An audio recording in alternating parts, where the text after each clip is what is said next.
मेरा नाम है शुभम और हम कहानियां सुनाते हैं। आज कहानी सूरजपुर गांव की। चैत का महीना, धीरे धीरे चैत में गर्मी बढ़ रही है। मंदिर सज रहा है। चैत में माँ दुर्गा का नव रूपों का पूजा होना है। चैत एक और चीजों के लिए फेमस है, रामनवमी। रामनवमी चैत के 9वां दिन रामनवमी होता है। इसके लिए भी एक समिति है गांव में, जो मंदिर समिति के साथ में मिल के काम करती है। ये मंदिर शिव दुर्गा महावीर मंदिर है। ये सूरजपुर गांव, इस मंदिर बहुत सालों से ये मंदिर बना है। इसके अध्यक्ष रोनी भैया हैं। रोनी भैया का नाम बड़े बड़े अक्षरों में मंदिर के बाहर लगाया जा रहा है। मंदिर में जहां बल्ब नहीं है वहां बल्ब लगाया गया, जहां सजावट की जरूरत है वहां सजावट किया जा रहा है। अब दुर्गा पूजा का तैयारी चल रहा है, साथ में रामनवमी के रथ यात्रा की। आज दुर्गा जी की पहली पूजा है, शैलपुत्री की। आज इस पूजा में सबसे बड़ा घटना आज ही घटने वाला है। आज इतना बड़ा घटना घटने वाला है कि गांव का 100 लोग एक तरफ और एक लड़की एक तरफ। इतना बड़ा घटना आज ही घटेगा। ये घटा कैसे, आइए बताते हैं आपको। सबसे पहले एक मंदिर से एक व्हाट्सएप मैसेज जाता है गांव के जो समिति के लोग हैं, राम रथ यात्रा गौरव समिति। ये समिति के जितने भी मेंबर हैं सबको एक मैसेज जाता है कि सब लोगों को 5 बजे आना है। 5 बजे संध्या का समय है। सब महिलाएं संध्या देने दुर्गा स्थान आई हुई है। एक तरफ मीटिंग चल रहा है, सब लोग रोनी भैया का इंतजार कर रहे हैं। रोनी भैया अपने बुलेट से हुटहुटाते हुए, मुंह में रजनीगंधा लिए, अपने से 200 किलो वजन ज्यादा लेते हुए आ रहे हैं। जैसे पहुंचते हैं, रे आसू ये सोहर कौन बजा रहा है? तो बोला युवराजबा है भैया, ये इसीलिए अच्छा बजा रहा है। इसे सब लोग तो खेसरिया का बजाते रहता है या पवनमा का। ये सब कोई सोहर गाता है जी, ये सब तो अश्लीलता फैलाते रहता है सिर्फ। हाँ भैया, लेकिन युवराजबा पारंपरिक सोहर बजा रहा है। नहीं, बहुत बढ़िया, युवराजबा पर भरोसा है। जो है अपना रोनी भैया मोटरसाइकिल लगाते हैं और धीरे धीरे अपने जो है कमरे में पहुंचते हैं, जहां पर कम से कम 50 लोग समिति के हैं। गांव के लगभग लोग हैं। गांव में छोटा बड़ा सब मिला के लगभग 100 लोग हैं वहां पर खड़े पहले से। रोनी भैया का इंतजार। रोनी भैया पहुंचते हैं कि क्या जी, अगर हम लोग नहीं रहेंगे तो ये क्या शोभा यात्रा नहीं निकलेगा? बोला भैया आपके बिना कैसे संभव हो पाएगा शोभा यात्रा, आप रहेंगे तभी शोभा यात्रा निकलेगा ना। तो रोनी भैया अंदर अंदर मुस्कुराते हैं कि मेरे बगैर देखिए कि गांव में एक शोभा यात्रा नहीं निकल पा रहा है। और जो आते हुए वो देखे थे दीवार पर अपना नाम, तो हल्का सा चमनिया मुस्कान दे दिए थे कि यार ये तो एकदम गर्दा कर दिया है भाई तुम। उसके बाद सब लोग तैयार होते हैं। रोनी भैया सबको जिम्मेदारी देते हैं कि भाई फलना दा जो है आप प्रसाद देख लीजिएगा, फलना दा आप जो है चंदा देख लीजिएगा, फलना दा ये। तो सब लोग लोकतांत्रिक तरीके से सबकी जिम्मेदारी बट रही है। ये जिम्मेदारी भी बट ही रही थी कि अचानक उधर से अंकुर जो है दौड़ते हुए आया। रोनी भैया! बोले क्या हुआ, काहे इतना चिल्ला रहा है भाई? अब दादी नहीं रही। अब रोनी भैया अकेले परेशान नहीं थे, अब पूरा गांव परेशान था। क्योंकि गांव का जो बड़ा मंदिर होता है उसमें एक ही जाति वर्ग लोगों का कब्जा होता है। और वो जाति वर्ग लोगों में अगर छूतका हो गया तो मतलब 40% जनता का छूतका हो गया। सब लोग परेशान। कितना बड़ा शोभा यात्रा, उस जिले का सबसे बड़ा शोभा यात्रा उसी मंदिर से निकलता है। सब लोग परेशान कि सबको पता ही था कि रोनी भैया की दादी पटना में भर्ती है, और आज जो है वो खबर आ गई जो हम चाहते थे कि 10 दिन बाद आए। ये खबर आते के साथ में सब लोग शोकाकुल हो गए। यही शोकाकुल धीरे धीरे 100 लोग आपस में बात करते करते, जो महिला संध्या देने आई थी कुछ बात उसको भी पता चली। उसी बीच वहां एक लड़की खड़ी है जिसका नाम भावना है, भावना मिश्रा। वो लड़की वही सुनती है इन खबरों को, और वो सांत्वना देने रोनी भैया के पास जाती है कि भैया पता चला हमको कि दादी नहीं रही, हमारे लिए कोई काम होगा, अगर मेरे लिए कोई काम होगा तो बताइएगा। वो रोनी भैया को बहुत पहले से जानती है, वो उसके सीनियर रहे हैं। वो जाती है, वो बोलती है कि रोनी भैया ऐसे ऐसे है। तो रोनी भैया बोलते हैं हाँ तुम्हारे लिए कोई काम होगा तो बताएंगे। और फिर ये भी बात बोलती है कि भैया बेटियों का छूतका वैसे भी 3 दिन माना जाता है, और हमारे पास तो 12 दिन है, तो अभी 10 दिन है, तो हम आराम से इस कार्यक्रम को पूरा करेंगे, हम लोग भी मिलके करेंगे। ये बात रोनी भैया से बात करते हुए भावना को कोई गांव का व्यक्ति देख लिया और वहां चिल्ला के बोला, ए लड़की लड़कियों के यहाँ कोई काम ना है, हम लोग काम करेंगे। हम लोग अगर छूतका हो गया है ना, तब भी अगर न होगा तो न होगा, लेकिन लड़कियों को नहीं आने देंगे समिति में। और लड़की यहाँ पर रथ यात्रा निकालेगी तब मेला कौन घूमेगा? जब लड़की रथ यात्रा निकालेगी तो लड़कियों का काम है रथ यात्रा में चलना, रथ यात्रा निकालना नहीं। आज शैलपुत्री का जन्म, शैलपुत्री की पूजा आज ही के दिन। और शैलपुत्री भगवान पार्वती को कहा जाता है, मां पार्वती को, जो भगवान शिव की पत्नी है या अर्धांगिनी कहते हैं उनको। वो गुस्सैल हैं, वो गुस्सा से ओतप्रोत हो गई भावना और कहती है कि आज तक आप महिलाओं को दिए क्या है? आज तक आप महिलाओं को क्या दिए हैं? सब लोग कहता है क्या देना चाहिए महिलाओं, क्या नहीं मिला है तुमको?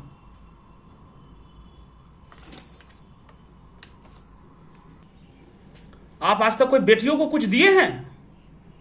घर की जिम्मेदारी के अलावा आप लोगों ने कुछ नहीं दिया उसे। जब भी बेटियां घर से बाहर निकलना चाहिए, आप लोग सब लोग मिलके बेटियों को बाहर कर दिए।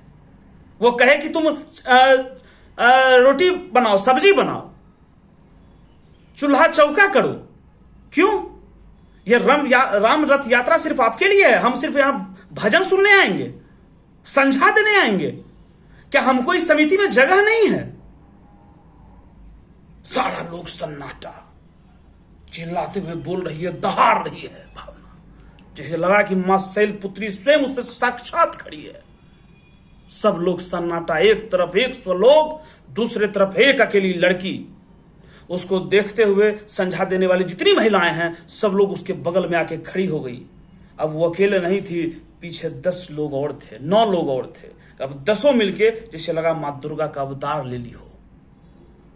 सामने बैठे व्यक्ति को कहने लगती है, आप लोग को डर लगता है कि अगर हम लड़कियां बाहर निकल जाएंगे तो आपसे अच्छा काम करेंगे, और ये आपसे बर्दाश्त से बाहर है, क्योंकि आपका मोनोपोली है कि हम बाहर निकल के हम काम करते हैं समाज के लिए, लड़कियां नहीं। लड़कियां तो चूल्हा चौका के लिए बनी है, आपके लिए हम खाना बनाने के लिए बने हैं।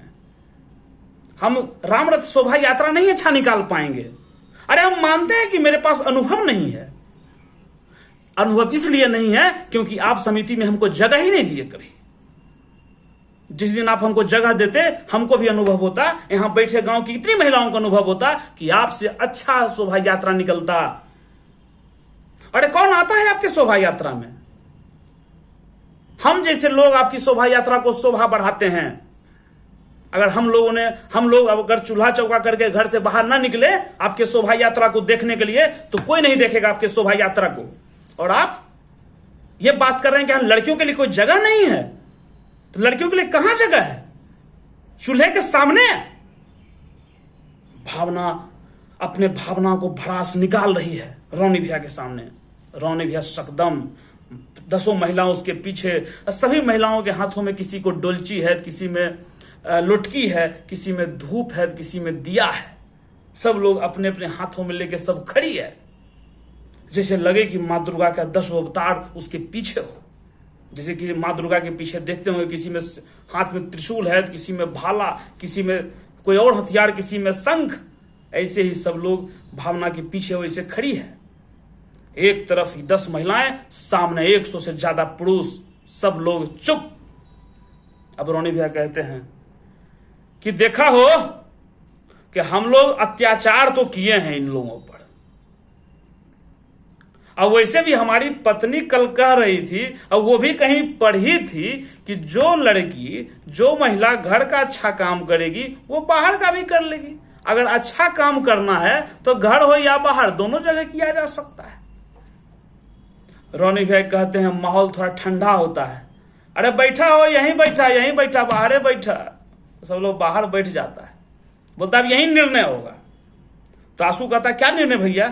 तो कहते हैं निर्णय ये होगा कि हम लोगों के पास दूसरा कोई ऑप्शन है नहीं, तो अब हम लोग के पास विकल्प नहीं है, तो हम लोग अब आपदा में हैं, तो आपदा में हैं तो इनको अवसर दिया जाए। अब भावना अवसर की तलाश में थी पिछले 5 वर्ष से कि हमको समिति में जगह ही नहीं मिलता है। अब उसको पता था कि अब मेरा समय आ गया है। सब लोग मतलब नाखर नुखर करते हुए में सब लोग हामी भरता है और कहता है कि आज जो है ये जिम्मेदारी अध्यक्ष पद का ये दिया जाए भावना मिश्रा को अगला 10 दिन के लिए, जब तक ये कार्यक्रम संपन्न ना हो जाए। ये आपदा में अवसर था भावना के लिए।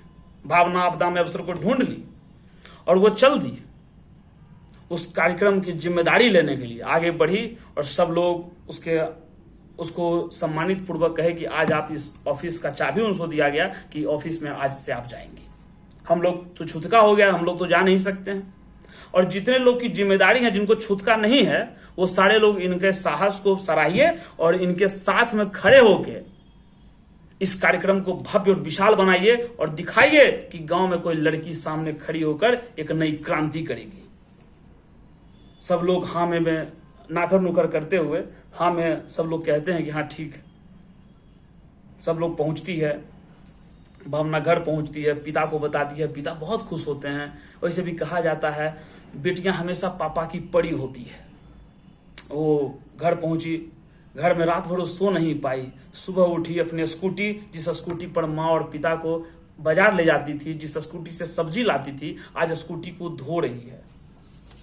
ये धोते हुए उसे अच्छा लग रहा है, उसे लग रहा है कि आज मेरी जिम्मेदारी कुछ और है। ये दुर्गा का दूसरा रूप थी। दूसरा रूप कहा जाता है कि तपस्या की देवी, संयम की देवी, साधना की देवी। ये है दुर्गा के दूसरे रूप। अब भावना का यहां से संयम का परीक्षा था, क्योंकि जब वो स्कूटी चलाते हुए समिति ऑफिस पहुंची शिव दुर्गा महावीर मंदिर के बगल में, तो इंतजार करते रहे कि कोई और मेंबर आएंगे। शाम हो गया, कोई नहीं आया। सबको वो कहीं वहां पर बैठे पुजारी से कि सब लोग आया नहीं, तो वो कहे कि कोई आया नहीं, कोई आएगा भी नहीं, और मुझे कहा गया है, हमको कहा गया कि आप जो भी मांगेंगी हम आपको दे देंगे। बोली ठीक है। तो वो पूछा कि कुछ और भी चाहिए थी, बोलती है कि नहीं अभी तो कुछ नहीं चाहिए। वहां से वो स्कूटी लेके चली जाती है। अगले दिन फिर वो तीसरे पूजा में फिर वापस वहां पहुंचती है। तीसरा पूजा शांति और सौंदर्य की पूजा थी। भावना अपने ऑफिस उस दिन पूरा इंतजार की, लेकिन कोई नहीं आया। लगता है कि वो सोचती है कि लगता है कुछ गलत तो नहीं कर रहे हैं। वो जाते हुए आसू भैया मिलते हैं। आसू भैया को पूछती है भैया कोई आता नहीं है। तो आसू भैया बोलते हैं कि नहीं आता तो हम क्या करें, तुम जाके मिलो, बात करो। तुम तो बोले कि हम ये हैं, हम वो हैं, चूल्हा चौका करेंगे। नहीं, तुम चूल्हा चौका नहीं करो, तुमको जो मन करता है तुम करो, लेकिन तुम अपेक्षा मत करो हमसे या किसी भी व्यक्ति से कि तुम्हारी कोई मदद करेगा। फिर उसका मन का सोचती है आज भड़ास अगर निकालेंगे तो आज जो है फिर मेरा काम नहीं हो पाएगा। ऐसे उसके मन में बहुत गुस्सा था कि आज भी उसका मुंह तोड़ जवाब देंगे, लेकिन वो दी नहीं, क्योंकि आज शांति की पूजा थी। बोली भैया कोई बात नहीं। ऑफिस से फिर वो अपने जैसे घर जाती थी, वापस फिर घर चली गई। 3 पूजा खत्म हो चुका था, समय अब बीतता जा रहा था। 9वां दिन इस कार्यक्रम को करना था, बड़ा बनाना था। चौथी पूजा के दिन फिर स्कूटी लेके पहुंची। कहा जाता है उस दिन मां कुष्मांडा की पूजा होती है, जिन सौम्य और तेजस्वी हैं। भावना आज स्कूटी से चलते हुए तेजस्वी नहीं लग रही थी। उसको देखकर लोग डर गया। जब वहां वो पहुंची तो सामने अंकुर बैठा था, संयोग बस वही था वो लड़का, कुछ फाइल लेने आया था।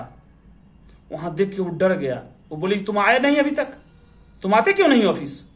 बोला कि हम आएंगे, अभी बताइए क्या काम है। बोली कुछ काम नहीं करो, तुम अभी सबका जितना भी मीटिंग का जितना लोग है सबका नंबर दे दो। उस सबका नंबर दे देता है, सबको यहां से मैसेज कर देती है कि आज शाम में मीटिंग है। सब लोग शाम में फिर वापस पहुंचता है मीटिंग में होता है। वो जैसी मीटिंग में सब लोग आता है, यह रोने लगती है, पूरा रोने लगती है और फिर बोलती है अगर आपको लगता है कि लड़की घर में रहेगी, ऐसा हम नहीं होने देंगे। हम अपने लिए नहीं, इन लड़कियों के लिए लड़ रहे हैं और ये करके दिखाएंगे और आपसे अच्छा शोभा यात्रा निकालेंगे। वो बोली जो लोग मेरे साथ काम करना चाहते हो यहां रुके, बाकी सब लोग यहां से जा सकते हैं। लगभग 80% लोग वहां से चले गए। अब उसके पास दूसरा कोई ऑप्शन नहीं था।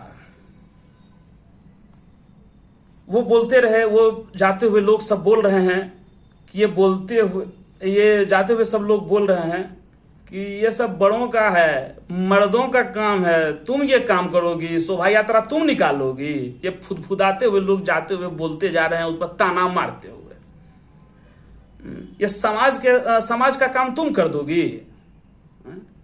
वैसे भी लड़कियां पर्दे में अच्छी लगती है, सड़क पे नहीं। मीटिंग खत्म होता है, वो अपने घर पहुंचती है, पापा को ये सब पता चलता है, पापा उसके सहारा बनते हैं, बोलते हैं कि हम तुम्हारी मदद करेंगे। वैसे कहा भी जाता है कि पापा बेटियों के लिए बहुत बड़े होते हैं। पापाज परी, या कहें कि पापा के लिए बेटी परी के समान होती है। वो लगभग रोते हुए अपना रात गुजारती है। अगली पूजा स्कंद माता की है। ये कहा जाता है इनको कि ये ज्ञान और शक्ति की प्रतीक है। आज ज्ञान मिलने वाला है भावना को। ये ज्ञान क्या मिलेगा, अगली कहानी में, अगले भाग में पता चलेगा। ये कैसे इस कार्यक्रम को पूरा करती है, ये अगली कहानी में आपको पता चलेगा। तब तक के लिए सुनने के लिए धन्यवाद। जो लोग यहां तक सुने हैं वो सब्सक्राइब जरूर करें।